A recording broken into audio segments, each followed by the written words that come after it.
Welcome back to the Rising Podcast. I'm Xavier. You're joined here with KaBria and Cayman. Black person of the day. Of course. Let me go first. You feel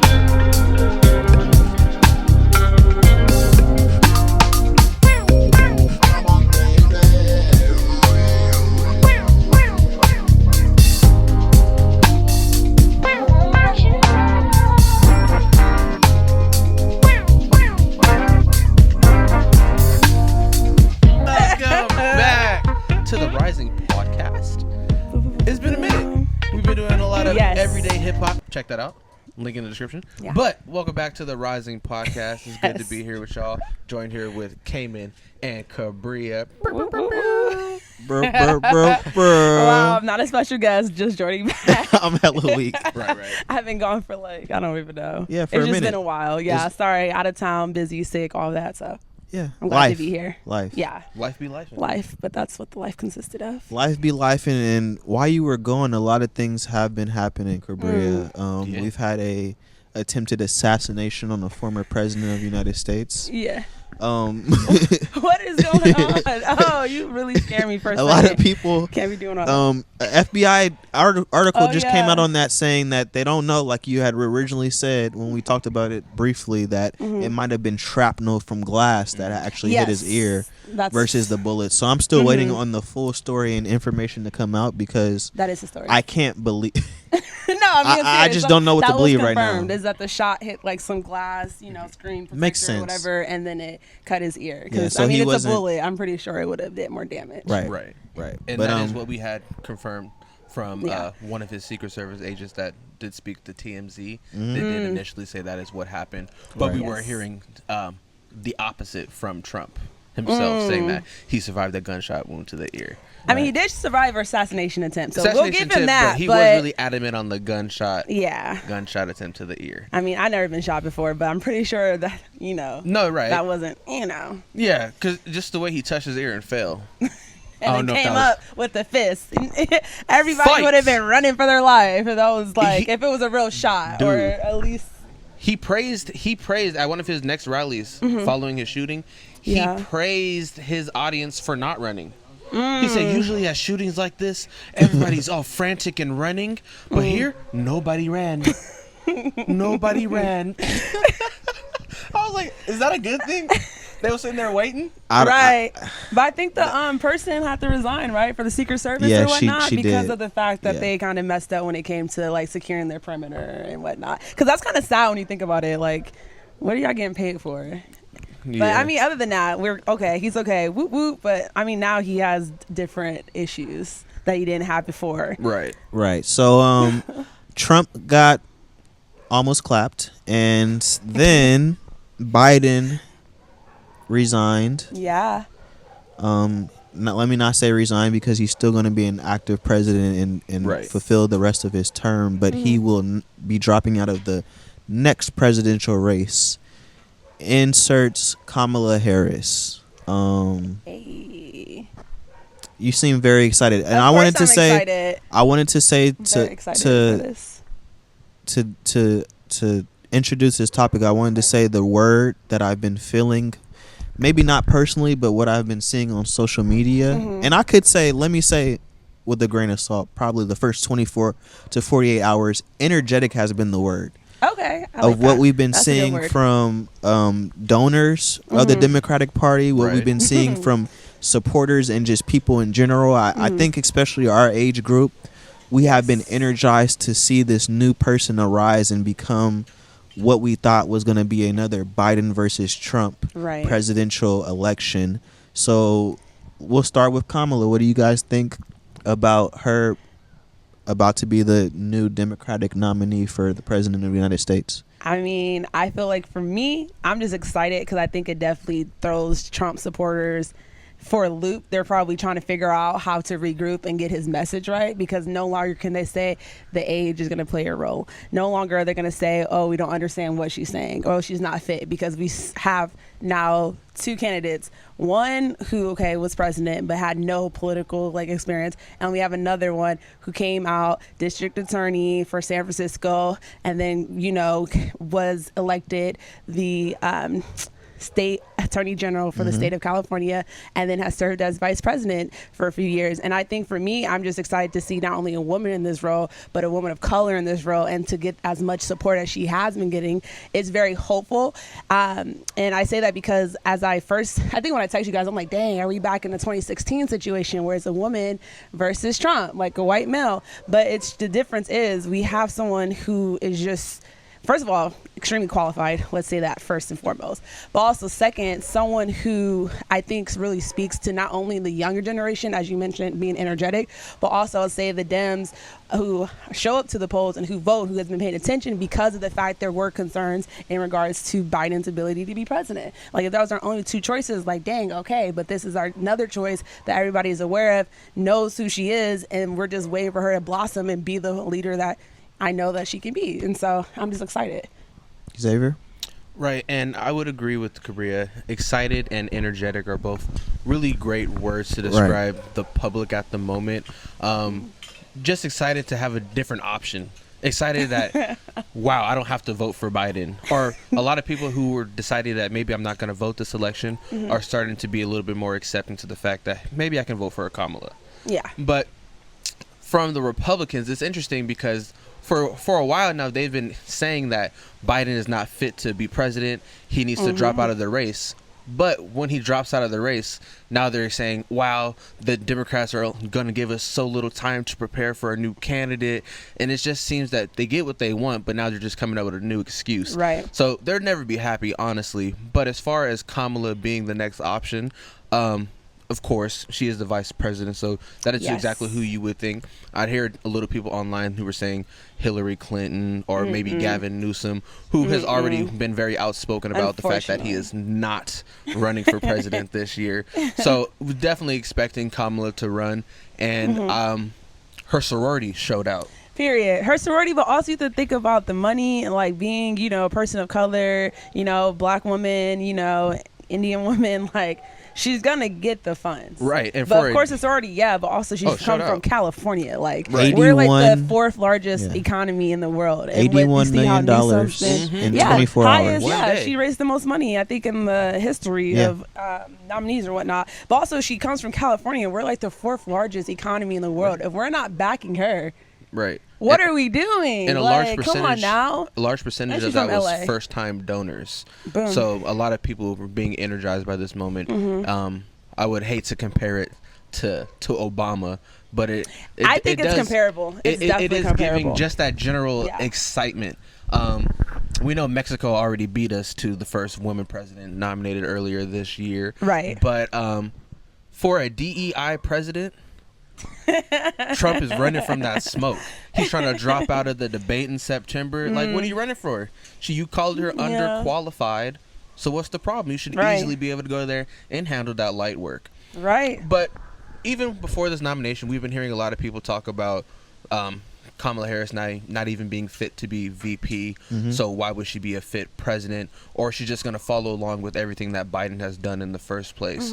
Some of those points I can see being the case as far as how she's going to handle the whole Israel-Palestine situation. She's already stated that that they can continue to protect themselves. So we know she is going to be more closely aligned to how Biden was handling that situation, which can be a determining factor with a lot of younger voters. But we know younger voters usually aren't the biggest turnout, except when we're talking about comparing her to Obama. We see a large young turnout during the Obama administration in 2008. Yes. Yeah, 2008. Yes.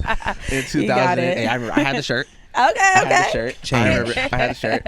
But overall, just outside of that, just seeing what direction she would want to go in, having her own, like being on her own, who she's gonna pick as her vice president. Oh, that's gonna be interesting. I can't figure it out because she can't pick Newsom. So right.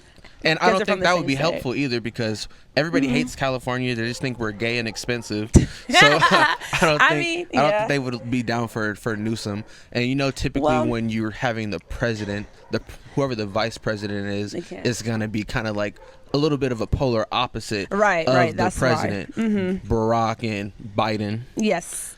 Biden and Kamala. We know Trump who she and has Pence. to pick. She has to pick the Democrat that is either in one of those swing states that matter, or the Democrat that's not going to test the waters. Yeah, maybe. slightly I would racist. think. Slightly racist. There you a little go. moderate. There you go. Get him a good old boy Yeah. to run on a ticket with you, and you'll be fine. But I wanted to ask you guys this: do you think that America, the United States of America, what we've seen in its history, do you think this country is ready for a black woman to be commander in chief? I mean, that's such a great question, and something that I think, as I was having a discussion with other people, when we look at, VP Harris and the fact that she's a person of color, I mean, technically speaking, I think her dad was Jamaican, her mom was Indian. So with that being said, I think that when it comes to seeing if she can be this black woman and does she take on a lot of black women characteristics, I think that's something similar to Obama that people don't want to talk about. Like, Obama was very, we said he was black, but he was also very racially ambiguous. And I think the same for VP Harris. So I think a lot of people feel safe with her. I think her family, her marriage, her life brings a lot of people together in that sense. Like, she's definitely, obviously, black. But when you start putting it together and people's idea of black, like, okay, she has a white husband. They're a very mixed family. I think a lot of more people, especially as a country, the younger generation showing up, can definitely see that as far as being more accepting of having that blended family. So I think that works in her benefit. But I mean, ultimately, I think at the end of the day, yes and no.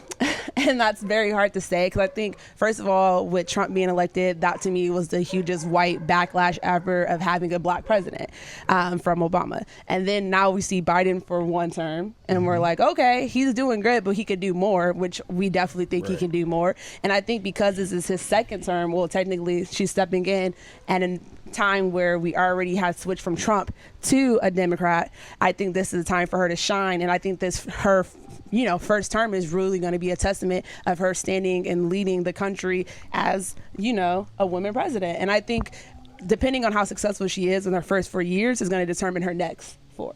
So I don't know. Whoa, don't get too ahead of yourself. I mean, I'm just saying, of course, I'm going to be very positive about it, because at the end of the day, you have someone who's a felon, and then you have someone who's an attorney general. Right. So when it comes to qualifications, it's it's just crazy. And if you have the Republicans saying they're pro police, they're pro, and not industry. Well, I guess they are pro industry too. And then you have someone who's like, no, I literally am focusing on crimes that are impacting the most people. I'm focused on domestic abusers. I'm putting people up, like white collar crimes, etc. Like, she has the knowledge and the experience enough, I would say, to introduce really good economic plans to get the country back in a good state. Not, I'm going to mention one more time, from freaking California, which is the 4th largest economy in the world, which I think speaks a lot to what plan she will have in place, not only the social services that we have here, but also something that a lot of people probably are missing, or I'm pretty sure you guys all have been aware of, with climate change and all these issues that a lot of states are experiencing. California has experienced flooding, experienced wildfires. We experience, issues with trying to get people electricity, turning off the lights or whatever, trying to save the grid, trying to electrify, I guess that's the right word, like move our state forward so that when we are faced with all these challenges, we're prepared. So all that to say, I think she's going to stand on so many things. She comes from a state that already has so many progressive policies that you're going to see a lot of people from other states who are frustrated with their governors and whatnot supporting her. And that's all I got to say. I don't know how to explain it. Like, I just think she's going to be successful. And then for the fact that, black women, we go right behind her. And black women turn out to vote at the end of the day. So. Okay, Xavier, I'm curious I'm curious. That was all great. That was all great. And I'm curious to hear your answer to, is this country ready for a black woman to be commander-in-chief? Because I want to provide a little pushback on the Kamala train that we're riding so fast and heavy. We did this in 2008, guys. I want you to reminisce and remember what happened for 8 years in office. But we're going to get to that. But Xavier, what do you think about the black woman being commander-in-chief? I think being ready for and needing are two different things. Okay. Because I don't even think we were ready for a black president when we had Obama. Right. And that's very evident by the fact that we went immediately to Trump. We went immediately to a right-wing white supremacist following having the first black president. That kind of shows how the underlying belly of America was feeling during that time. They just didn't have a reason to really show themselves because everything was going their way for the most part. But as soon as they felt threatened, we see them come full force, and they've been full force ever since. So I wouldn't say we're ready for a woman president, let alone a black woman president. But they gonna get what they gonna get at the end of the day. And I do feel like Kamala is, like you were saying, more than qualified. At the end of the day, we have a prosecutor versus a convicted felon with more lawsuits in the tuck. Like, he pulled them out like a Swiss Army knife. Right. Period. But can I say this one thing now that I think about it? I think what else is different about us, like, I think that was a good point in saying once again needing, but I think what makes this election different is just the fact that COVID happened. And I think with COVID, a lot of the things that black people, people of color have been talking about, low income people have been talking about, was brought to light during that time. And I do think a lot of more people have been educated or at least exposed to those inequities. And I also think that's where it's different. Like at the time, 2008, when Obama came in, okay, what was the housing crisis, the recession, whatnot. Okay, but I think with COVID and the younger generation and the discussions that we're having, we're already up to like identity politics. So I think that also is going to help her. And when I say that, I mean, I feel like a lot of younger people are going to identify with things that are going to impact them because of their race, because of their gender, because of their age, because of, you know, their class. And a lot of people are more aware of those things. While on the other hand, like you said, like Trump supporters, they're just trying to, of course, try to, you know, go back in time and take, you know, well, use their privilege to get certain access to certain things. While I think a lot of young people are more awake or woke to that type of conversation and that type of talk. Right. Because they've been more educated. Right. Because overall, I feel like this transition, if anything, would just energize Trump's base even more.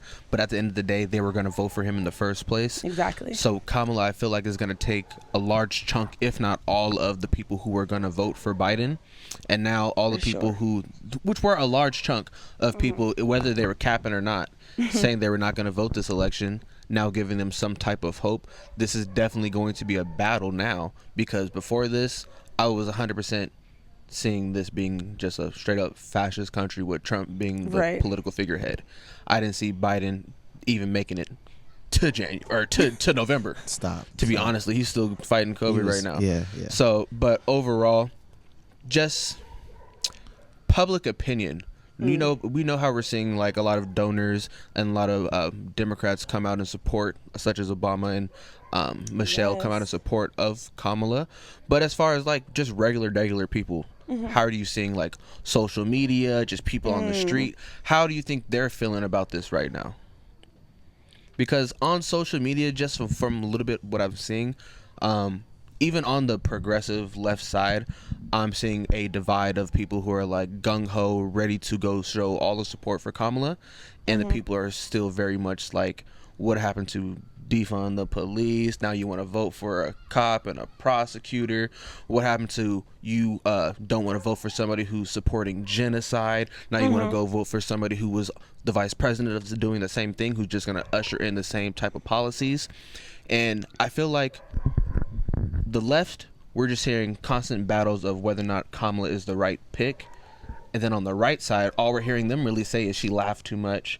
She's never really serious. We're just hearing regular, just random stuff. Right. So I feel like just us, not just us in particular, but just the left, just doing a lot of infighting at the moment is going to make more people go to the right. I mean, I get what you're saying, but at the end of the day, people didn't like the idea of having Trump versus Biden. Now they have Trump versus Harris, and you guys need to suck it up. And if you guys don't like the choices, and you need to get involved, and you guys need to figure out how to not only help the next generation become in these nominees or these positions, but also just be more aware. Because at the end of the day, like to your point, like, yeah, there's a question about what's going to happen, but I feel like at this point between Trump and Harris, there's no question about who's fit to lead, one, and then two, like, yeah, we have some questions about American policies, foreign policies. Back in the day, like I had just had this discussion, America was the first country that supported Israel becoming a country or whatnot, or recognizing Israel as a country.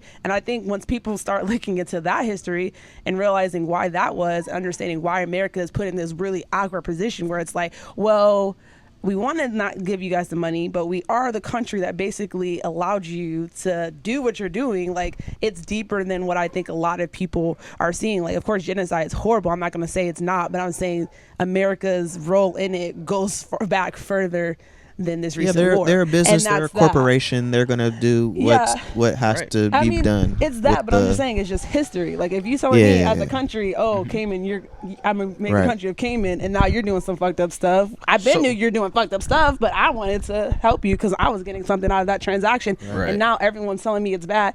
Well, I can't really go back on something when I made that kind of power I contributed to that. When do you pull your hand away from that flame? Because we see when we find other resources. Because we see just earlier this week, the ICJ, the International Court of Justice, went out and said that following, South Africa said that Israel is apartheid state. So they did the court, and they found recently, just this week, that Israel is guilty of committing genocide and is an apartheid state. And said that they need to cease all movement in South Jerusalem, Gaza Strip, West Bank. Best of telling the boys to pack their bags and go find somewhere to go. And then what do we do immediately after that? We give them a bipartisan Congress invitation to Netanyahu, the prime minister of Israel, to come talk. Then he goes to the White House to go talk to Biden. Then he goes talk to Kamala. And like, the whole purpose of the ICJ is for those members of the UN to be like, okay, whatever you say is law. We're going to go with what you say. And then we kind of just say, you know what, for right now, these still my boys until we figure this out. So how does that just I can see globally, how does that now make us look? We're just so willing to just I just think if we're talking about this with American foreign policy, we have a whole lot of other stuff that America needs to be held accountable for.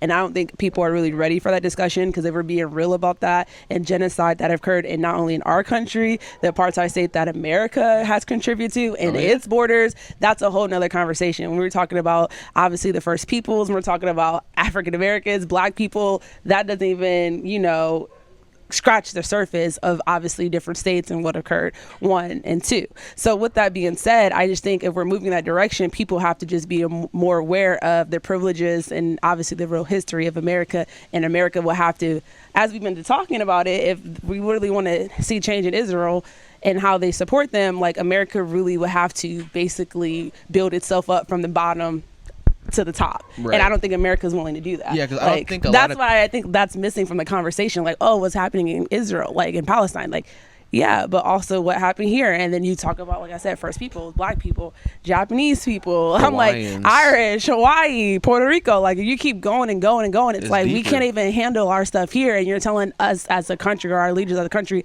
to handle their stuff in the foreign, when it comes from what is already systematic in America. So that's what I'm saying. Like, I support it, but it's like, you're saying that now they're going to come look at mass incarceration, look at healthcare, look at certain wealth gaps. Like, it really would probably shock a lot of people. When it comes to the products that we have, when it comes to the type of lifestyle that America obviously provides to Americans, like, it's so deep that it's like, I like the conversation, I like the awareness, but then it still makes me just think about, like, okay, what about, we're talking about reparations, but I'm just saying, what about all that deeper stuff that I think needs to occur here on our soil before we start, adopting foreign policies? Exactly, it's really, and I think it'll be hypocritical, in my opinion, if they don't change shit here before they, we're going to be, kumbaya. And it's like, okay, well, release the motherfuckers from jail.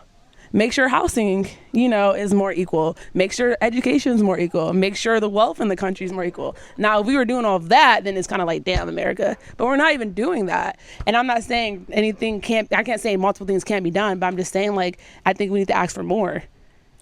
The problem with that is the facade of this powerhouse country that we are, and that we have to show to other countries abroad anyway. So we're going to dip our hands in X, Y, and Z, because that's what America has been doing for generations and generations, dipping their hands and stuff and not dealing with what's really going on here. Malcolm X was talking about that way back in his day. Yeah, and he went to the United Nations and he said the treatment of Black people was against human rights or whatever, something like that. I'm totally blanking on the name of like what he said, but basically saying America should have been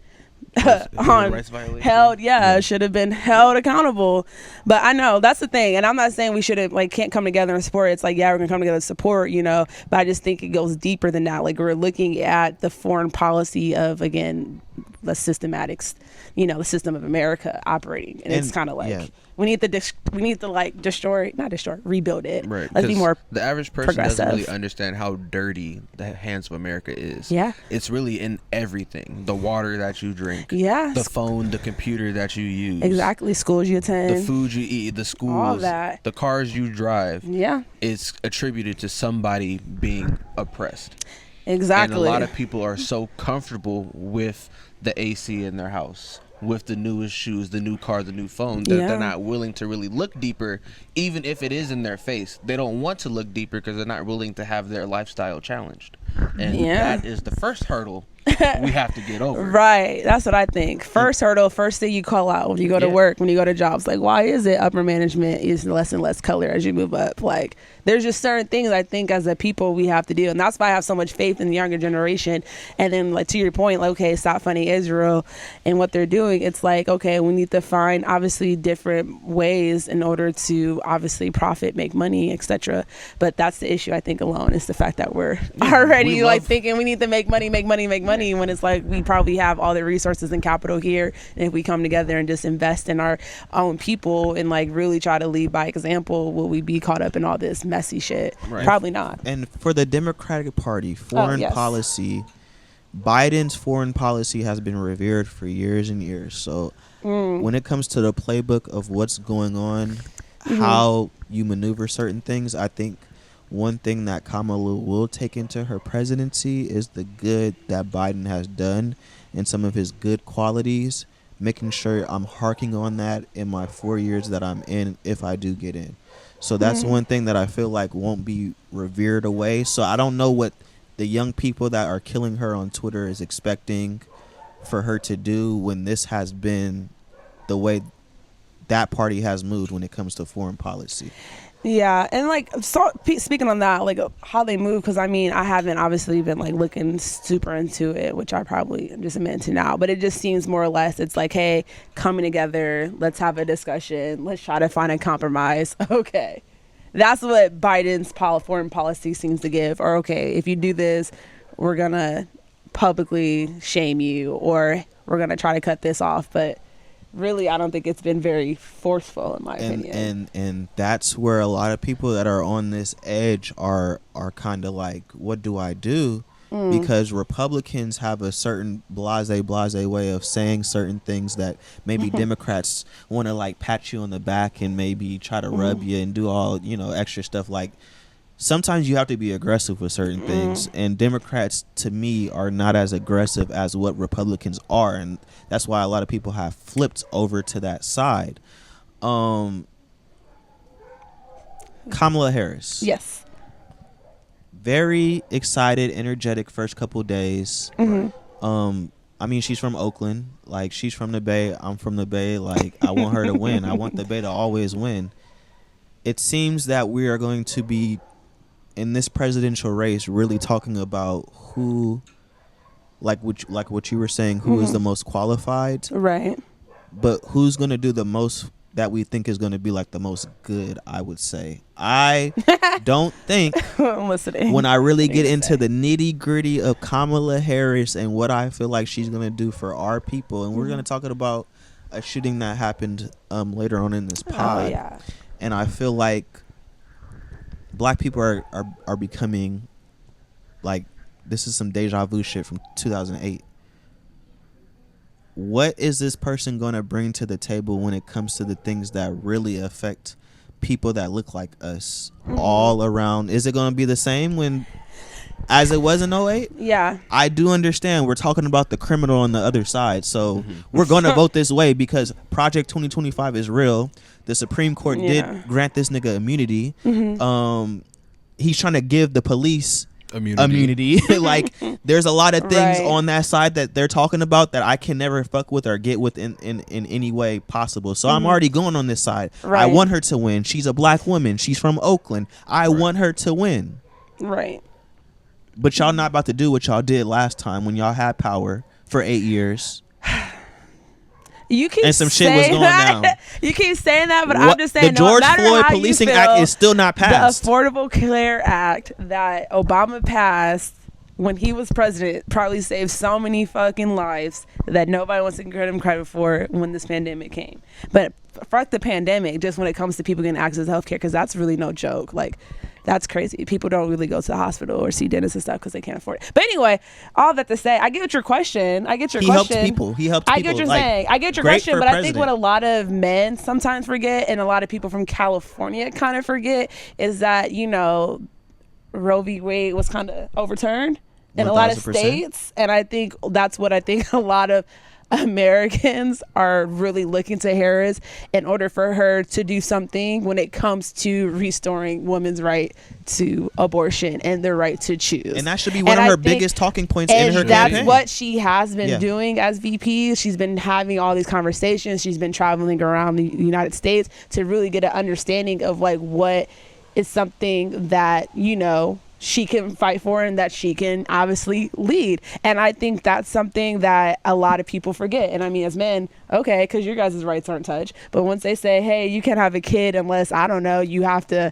go get all these tests, or if you have a kid, you have to automatically be on child support. I don't know what they would do for you guys. But I'm just throwing out ideas at this point. But I'm saying, like, if they were to tell you something like that would be really crazy. And I think that's what a lot of people are hopeful for. Like, okay, get a woman president, really put these people in their place, have an executive order, write that law, getting it into the Constitution, whatever she needs to do, so that women will always have the right to choose. And I think that's huge. When I think about going to other states, that's what a lot of women think about when you're a practicing doctor and you're trying to provide this type of care to women, and then you realize you can't, you're going to be arrested or lose your license. That's a real threat. And then leaving a lot of low-income people of color in these states where they're forced to have kids, or if they can't get access to abortion, because mind you, don't think like a lot of rich people, they're going to keep having those abortions. But I'm just saying, that's something huge. Let me ask you this.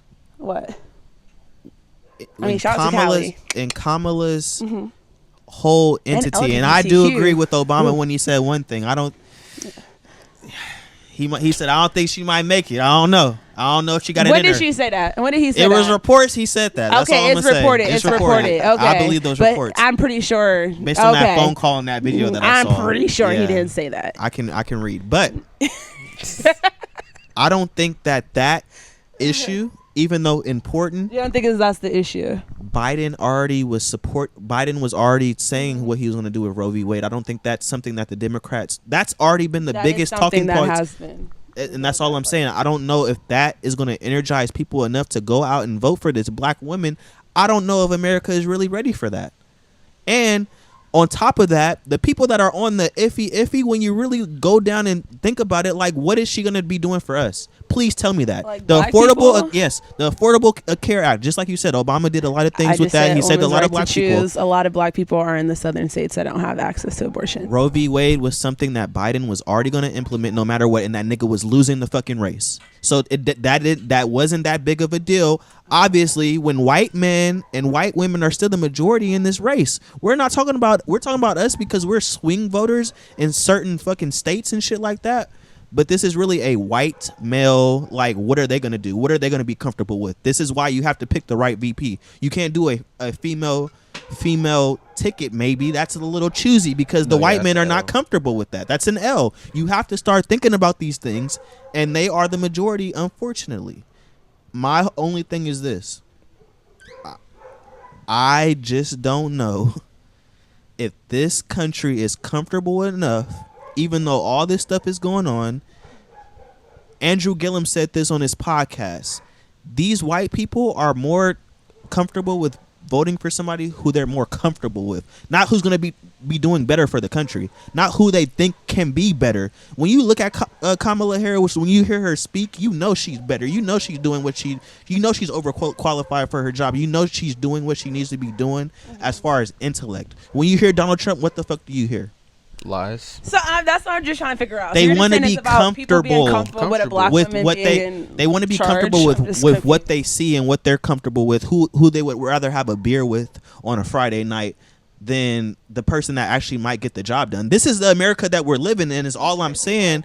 And we might be overestimating these people.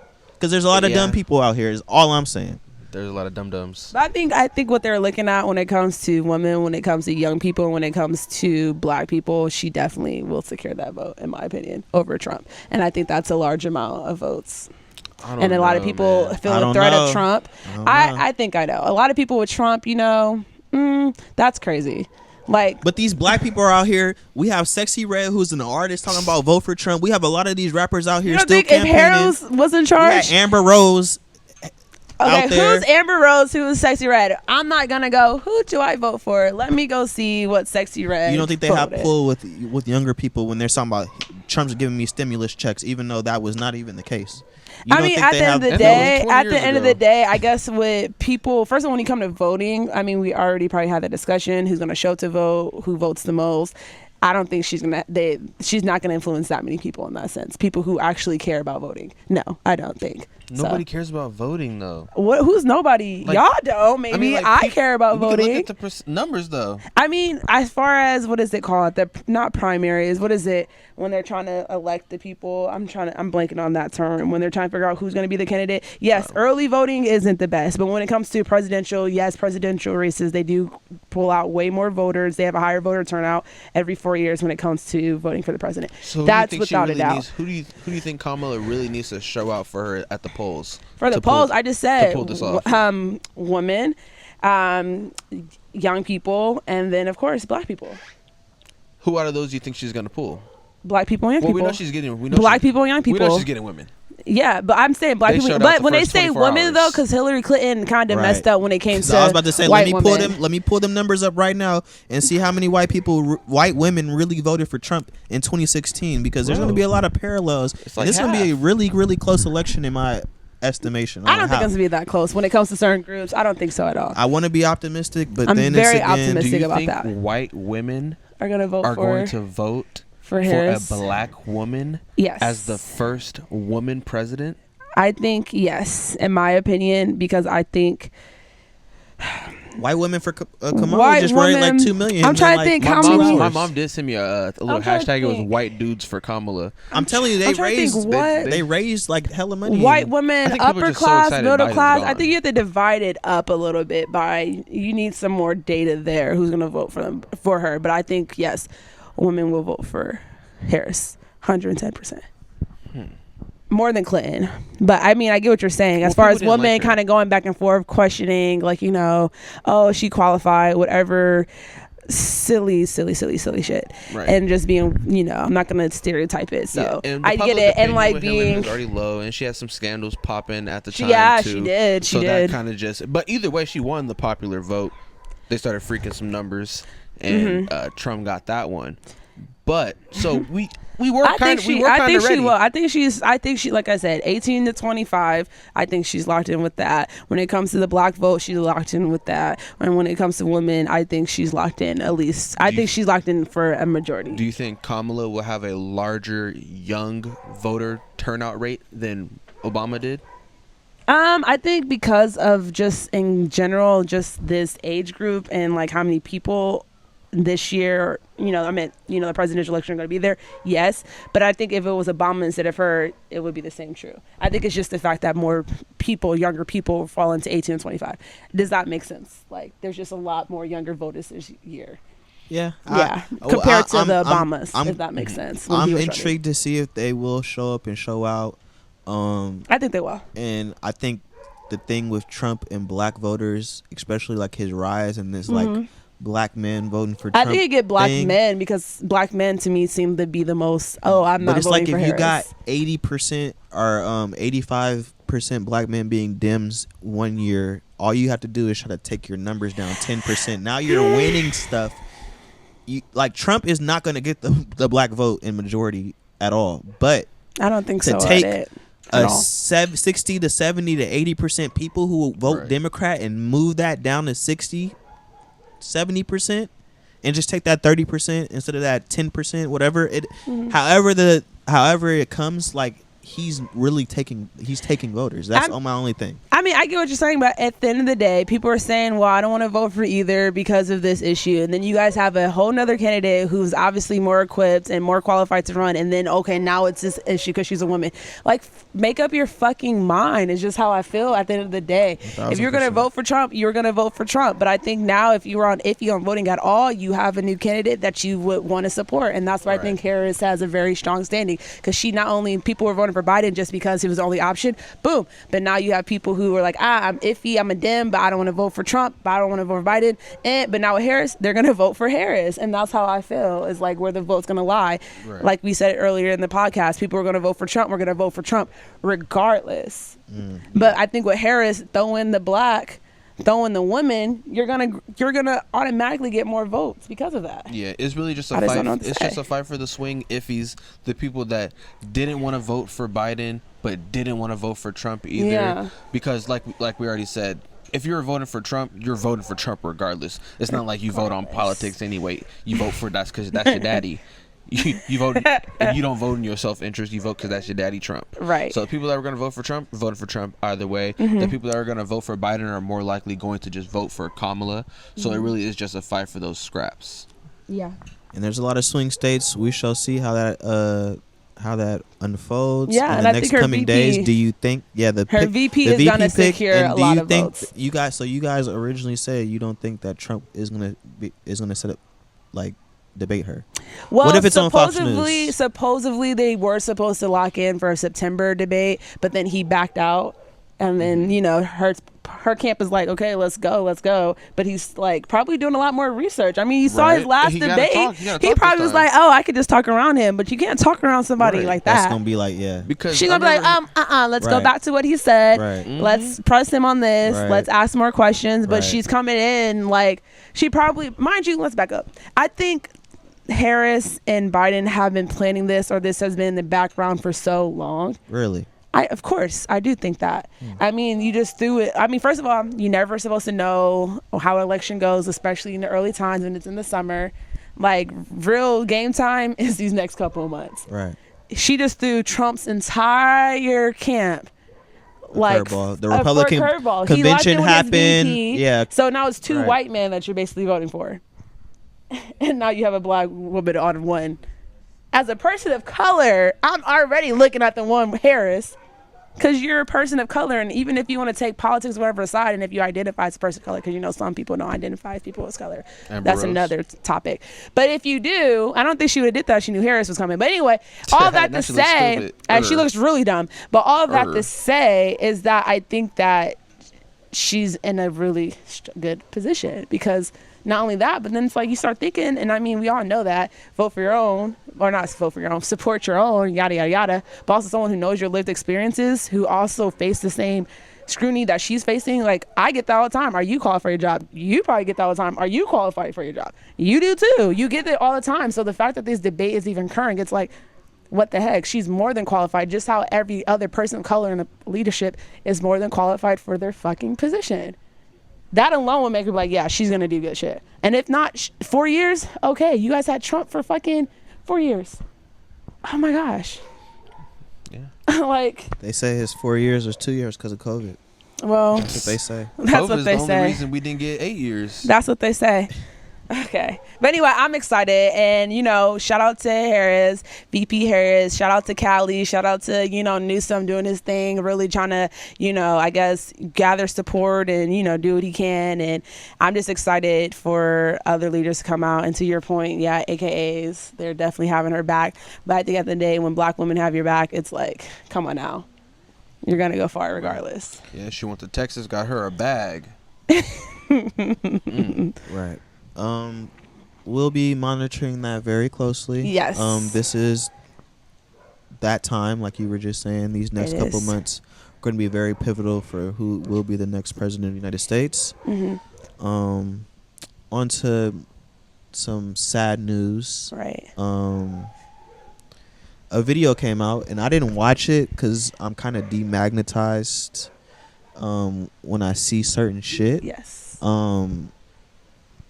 And the last police shooting video I saw And it actually wasn't the police. It was just those two white men that hunted down Ahmaud Arbery when he was jogging. Yeah. And yeah, just having that picture in my head right now, I just that was probably my last one. I think George Floyd, everybody's seen.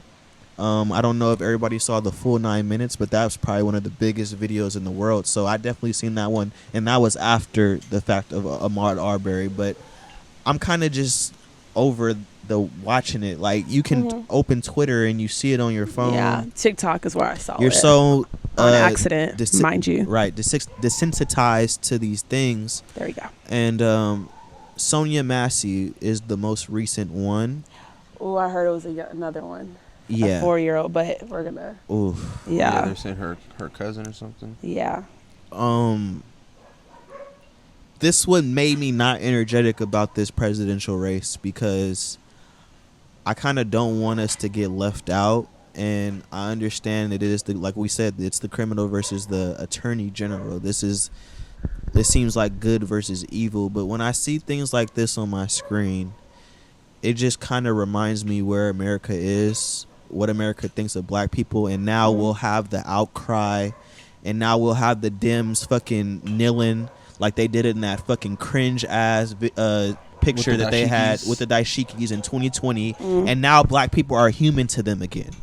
And then we go through this same cycle over and over again where black people are looked at a certain way, and then something like this happens and now black people are human again. I don't get it. Leaders in this country can fix it. They rather bicker and fight about shit. The George Floyd Policing Act is still not passed. Things like that. Gun rights is still not passed in this country. So what am I really voting for in all actuality when y'all niggas could have Trump for all I care in the USA? This shit going down anyway is how I see it, because you guys keep on eliminating black bodies, so I might be next anyway. Fuck this election. I'm just saying this is how I'm feeling, brother. Yeah. There are raw emotions. There's shit that, like, it just comes out sometimes. Yeah, that was really wrong. No, you said really wrong. No, but I'm just saying. I would just say because you said me next. Like, I'm just me next, but I get what you're saying. You don't. I'm just saying you don't know. The only difference is in Trump's world, he won't be charged for murder. Oof. Right. He just have his job again. That's the only difference. Right. If they want to, my thing is, if they want to eliminate you, they will eliminate you, and there's different ways they can do it. There's different ways that they will get away with it. I'm still not over Trayvon Martin in 2012, and I still have to see this shit constantly, is what I'm saying. So what is you guys' reaction to this video? Yeah. Another police shooting. What do you guys want to see as far as plans implemented? Yeah, just things differently in this situation. I mean, like, first and foremost, like, thoughts obviously goes out to her family and her friends, and I just couldn't imagine being in a position where somebody you cared about called asking for assistance and help, and then they end up murdered. Right. So with that being said, I just think similar to you, like, the videos everywhere. At first, I did not want to see it because it's already too much. Like, to your point, just as a black people, just always being forced to see, black bodies and black people just treated horribly in this country is just enough to make you just not only, like, fearful to live your life, but also just angry at this, obviously, the country and the system for not working. But with that being said, I did watch the video, and I think, like, to your point, like, definitely feel that way for sure. But I think it has to do kind of similar to what we're talking about as a country and understanding the systems that we built. And when we look at the history of policing and where that comes from and changes that need to be made, which require restructuring the entire idea and use of the police. With that being said, I understand why you're frustrated at the federal level. Things aren't being done, but we do live in a state that has passed some of the most progressive laws when it comes to not only gun safety, but when it comes to holding people accountable. Talked about Obama, but obviously having a body cam on definitely has proven, which, I mean, that's another thing we could talk about, because like, why do I have to tell you what happened? Me and people telling you what happened, but you have to see video proof of it, but whatever. But that in this case was obviously very helpful, because it proved not only is it a video against his word, but it's going to lead to obviously severe, I would say, actions, and making sure that he's held accountable, in my opinion, because obviously it was just unjust. Like, even in watching it was kind of crazy how he went about it. Like, he said what he was going to do, then he did it. Like, okay, like, you don't think that either where he works at, he felt comfortable enough to do it, or he got away with so many other things that he thought he was going to get away with doing it. So I think that's questionable. But all of that to say, I just think that when it comes to the police, and when it comes to these videos, and it comes to, oh, they can do something about it, I think that's something that we have to take a step back and understand where this culture comes from.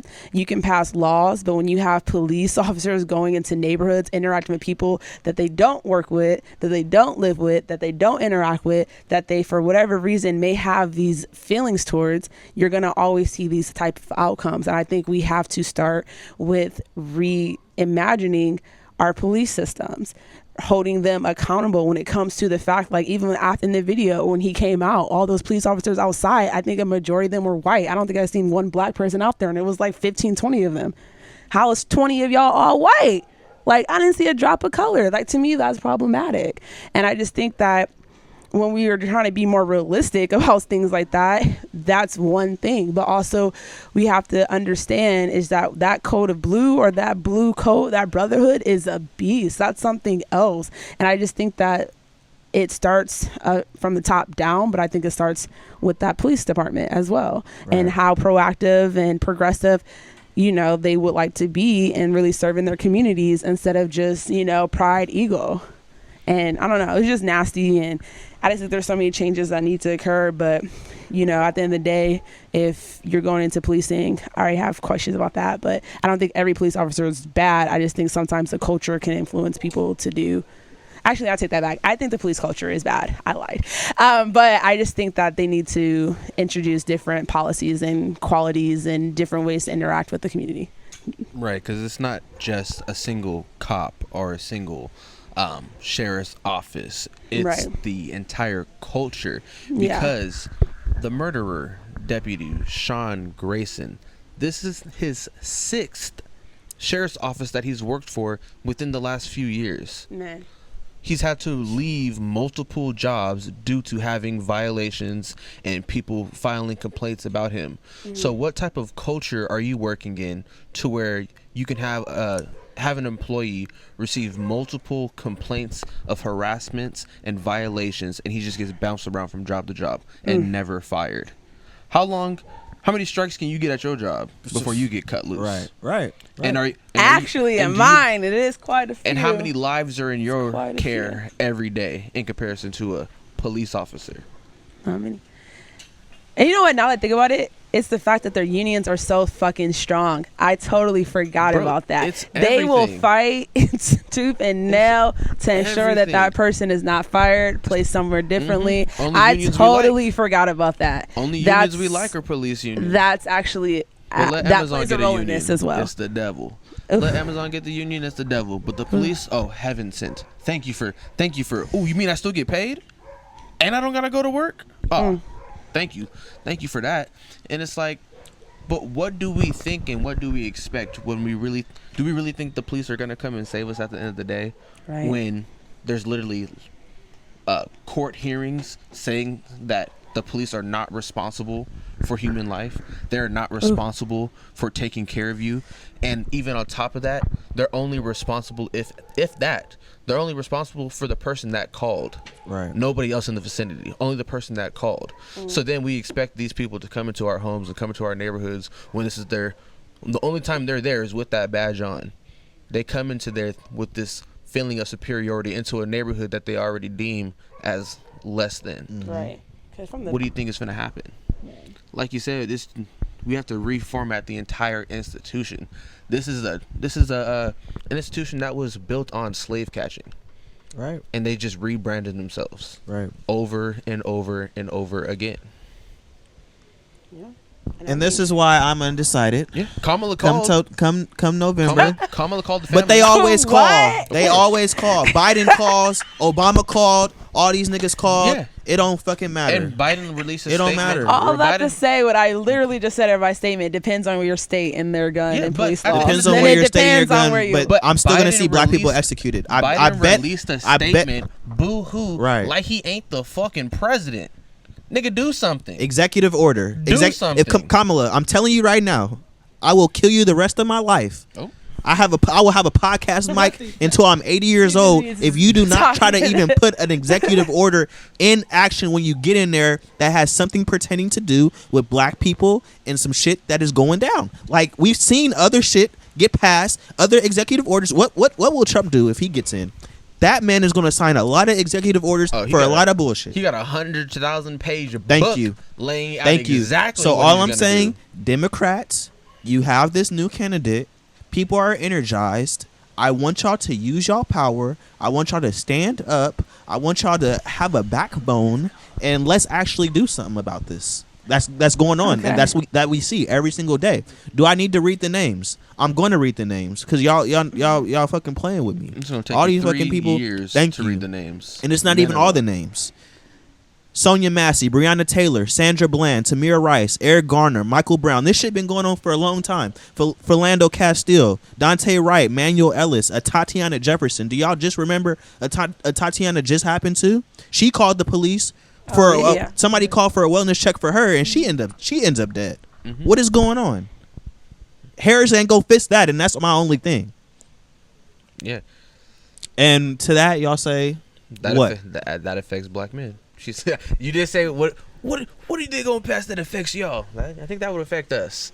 So I mean that list you just listed off had like more female names on it that I think bells. But with that being everyone. said, I just think, like I've been saying from the jump, in a country, Second Amendment, this, whatever, police this, yada, yada, yada. This is where, yes, we look at the president to make certain decisions, but we also need to be looking at our local officials and our state leaders and holding them accountable to ensure that the policies that our state passes is something that can be pushed and reflected at the federal level. First of all, so let's not even start and say, oh, she's the one who needs to be held accountable. Yeah, she needs to do more work, but also don't think that as freaking like citizens or Californians, you can't do more. You can't push for legislation to do more either. And I think that's also what needs to be added in this conversation. And I think when it comes to Black Lives Matter, when it comes to a lot of these movements, when it comes to a lot of this upset and public outbursts and outcries or whatnot, we have to mobilize and we have to figure out what legislation needs to be pushed, what can actually be done and passed.